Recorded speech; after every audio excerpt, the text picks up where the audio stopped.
Sert un électroscope comme vous voyez là. Eh bien, un électroscope, je vais le dire tout de suite pour ne pas, un petit peu partir dans tous les sens. Après, je vais expliquer l'électroscope, son fonctionnement. Mais en tout cas, l'électroscope, c'est juste pour savoir s'il y a l'existence de charge électrique vis-à-vis d'un corps, c'est-à-dire savoir si un corps est chargé.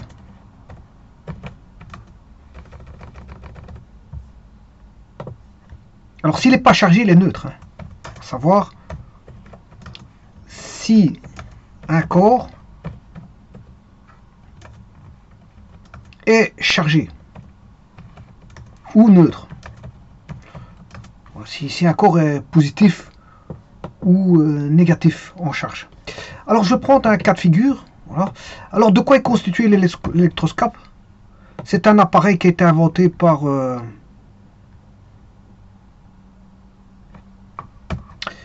Bennett.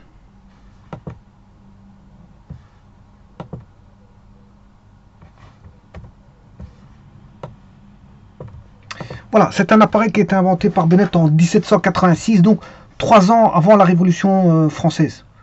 Donc en 1786. Alors je rappelle qu'avant il n'y a pas d'électricité. L'avènement de l'électricité est venu à une certaine époque. Nos ancêtres ont vécu pendant des siècles et des siècles sans électricité. Il a fallu l'avènement de l'électricité pour commencer à voir des lampes électriques, etc. Mais sinon, voilà, ils ne connaissaient pas le monde de l'électricité. Ils connaissaient le feu, oui. Mais ils pouvaient pas voir avec le feu, allumer des feux et permettre de se chauffer, de voir avec. Mais voilà. Disons qu'en 1786 est venu l'avènement du comment on appelle ça, de l'électroscope.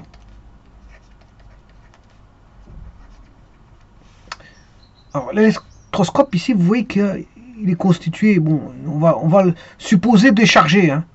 Bon, supposons qu'il n'a aucune charge. Voilà de quoi il est constitué donc là, qu'est-ce qu'on a? Mais là, vous voyez qu'on a une boule. Ceci, c'est une boule qui va se mettre en contact pour échanger les charges. Donc, tout va se faire par contact. Hein. On va toucher la boule. On va venir toucher cette fameuse boule.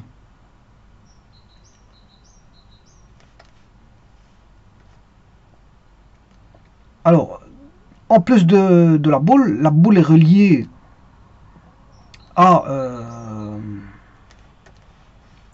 on va dire une tige ici, cylindrique. Alors qui n'est pas chargé, parce qu'en fait, je considère au départ qu'il est non chargé. Voilà.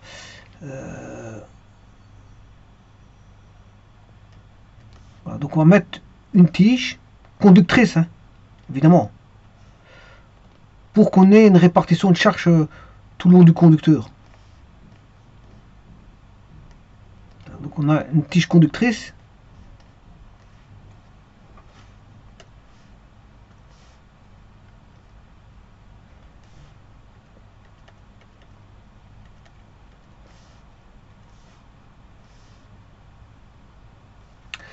Alors on a une plaque d'or parallèle. Bon, ici elle n'est pas chargée. C'est une feuille d'or mince, très mince et légère, donc qui est parallèle comme ceci. Elle est parallèle. Alors, donc on va fixer. Bon, je l'ai mal dessiné, mais enfin bref. Parce que c'est réparti par rapport à la tige. Bon, je vais essayer de le dessiner correctement. Voilà. Cette feuille d'or, elle est là.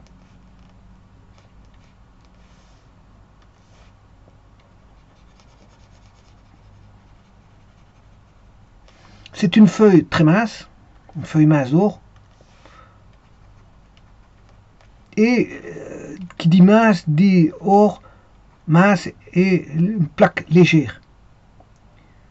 Légère, voilà. Donc vous avez donc une boule, suivie d'une tige, suivie d'une d'une couche, enfin d'une couche mince d'or. Voilà, qui est parallèle ici, hein. Voilà, ils sont parallèles tous les deux. Alors c'est deux tiges, hein. Enfin c'est deux lamelles pliables d'or. C'est deux feuilles minces pliables. Donc si vous voulez, je peux même faire un trait pour dire que à ce niveau-ci, voilà, on a la tige ici, enfin la feuille 1 d'or et la feuille 2 d'or, qui va se plier quand justement on aura des charges qui vont apparaître. Alors bien sûr, il y a le tout est renfermé dans un espèce de couvercle en verre. C'est un couvercle en verre, en verre qui va servir de protection voilà, du système. Et bien sûr avec un support ici pour pouvoir le positionner sur une table ou quelque chose comme ça. Voilà, et vous avez tout. Ça c'est l'électroscope. Alors le fonctionnement de cet électroscope, eh bien, je vais partir d'un corps qui va être en contact avec la boule. Encore une fois, je vais retirer les charges parce que je vais le charger négativement. Alors supposons qu'ici, il est neutre. La feuille mince d'or, supposons qu'elle soit parallèle. Voilà.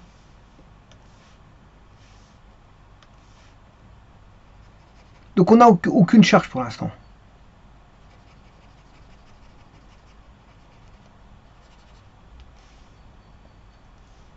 On a les deux feuilles minces d'or qui sont parallèles comme ceci.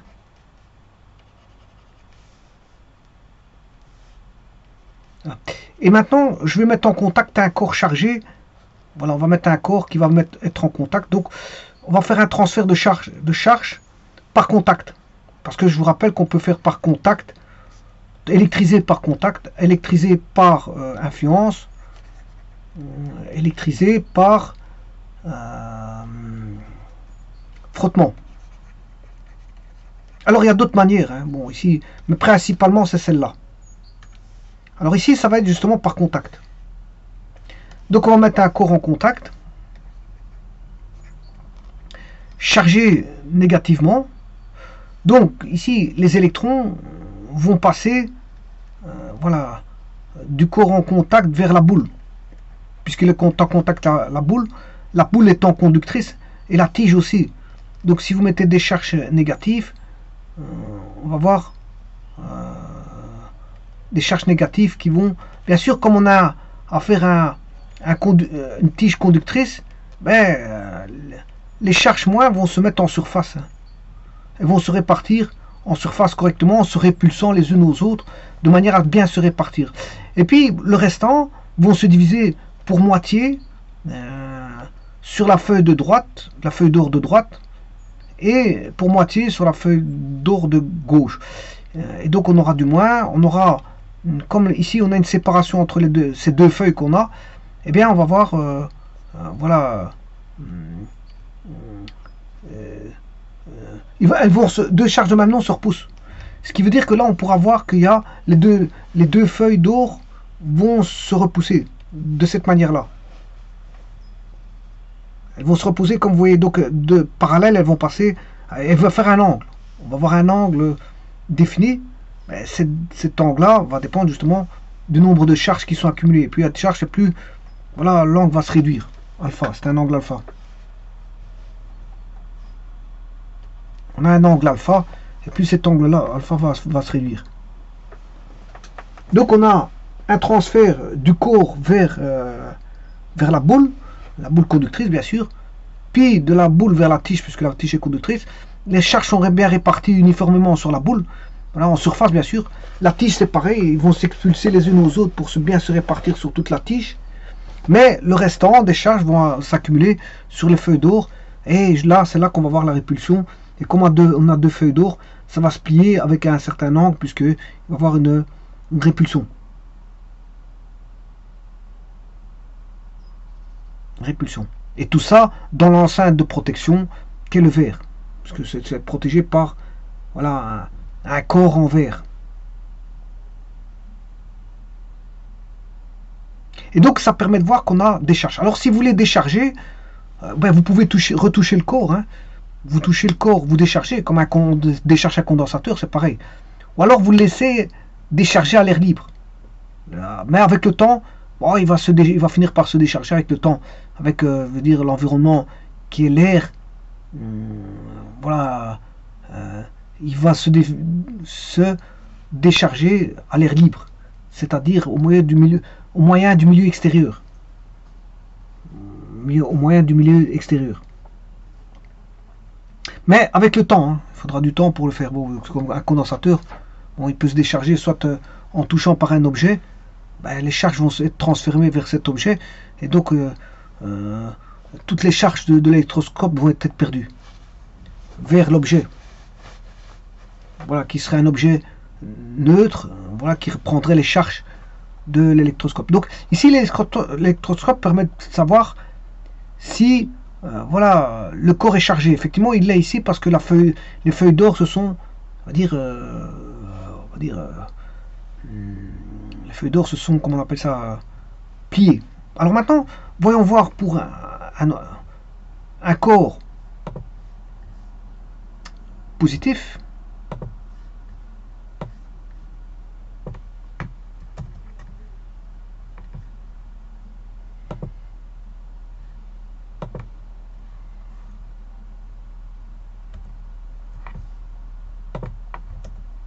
Alors pour un corps positif, voilà, là il a une détection, positive parce qu'on l'a mis en contact avec du positif, un corps positif. Alors un corps positif, ça veut dire que les électrons sont passés comme ceci. Hein. Les électrons ne sont pas passés comme ici. Là les électrons sont passés comme ça. Là on a un effet inverse. On a les électrons qui passent dans l'autre sens.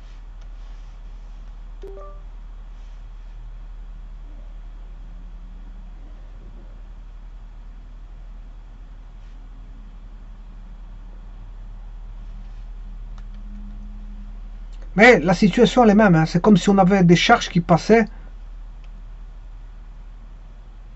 des charges positives.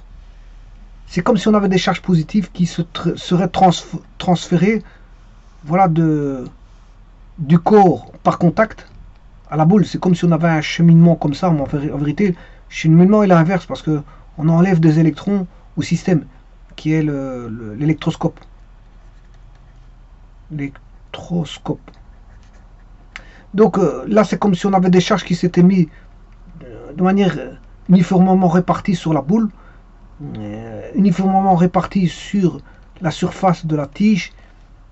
Là, aurait accumulé des charges sur voilà, vis-à-vis de la plaque, des deux plaques en or.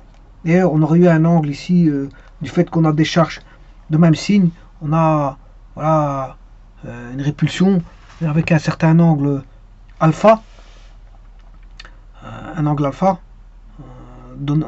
alpha là-bas, mais en tout cas on a des répulsions bien sûr. Si vous voulez savoir les répulsions, comment elles se font exactement, c'est une répulsion de celui-là à celui-là, hein. Une répulsion de celui-là à celui-là, donc il va se plier dans ce sens-là, dans ce sens-là. Mais les angles qu'on a ici, bon, sont là on aura alpha, et là bêta 1, bêta 2, voilà. Et connaissant bêta 1, bêta 2 qui normalement sont symétriques, on peut connaître alpha. Donc alpha est dépendant, voilà, de la quantité de charge. Plus alpha est petit, plus il y a une quantité de charge parce que bêta 1 et bêta 2 sera grand. Ici c'est le même. Hein.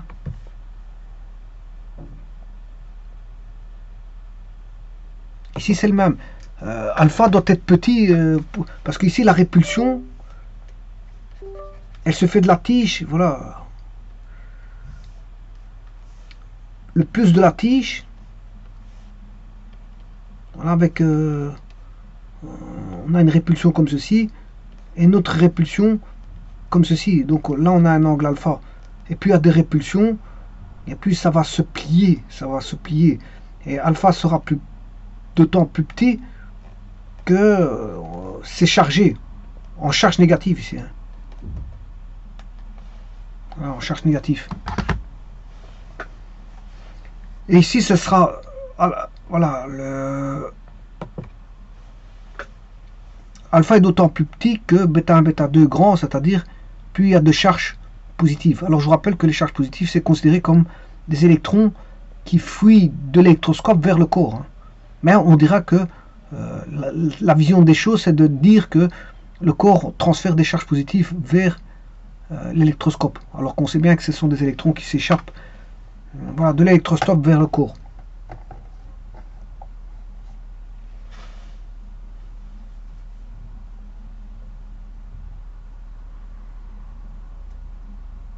Et donc, encore une fois, pour le décharger, vous mettez un objet autre que le corps chargé, voilà, et vous déchargez. Et il va revenir, les lames d'or vont revenir à leur position initiale. Donc on décharge, c'est comme un condensateur, si vous voulez. Un condensateur avec deux feuilles pliées. Tout est conducteur là-dedans. Hein. Je rappelle que l'or est un excellent conducteur, la tige est un conducteur et la boule est un conducteur. Pour transférer toutes les charges correctement, tout doit être conducteur. Et c'est le cas ici. On a un ensemble d'éléments conducteurs les uns à la suite des autres. La boule, la tige et les deux lamelles d'or. Alors on a deux cas de figure pour tester si un corps est soit positif, soit négatif. Maintenant, vous n'aurez rien de tout ça si le corps est neutre. Hein. Si le corps est neutre, vous n'aurez pas la feuille d'or ne va pas plier. Donc, en d'autres termes, à quoi sert un électroscope? À savoir si un corps est chargé ou neutre, tout simplement. Alors bien sûr, dans ce cas de figure ici, il est chargé positivement. Donc ça veut dire qu'il était mis en contact avec un corps positif. Un corps positif. Je vous remercie.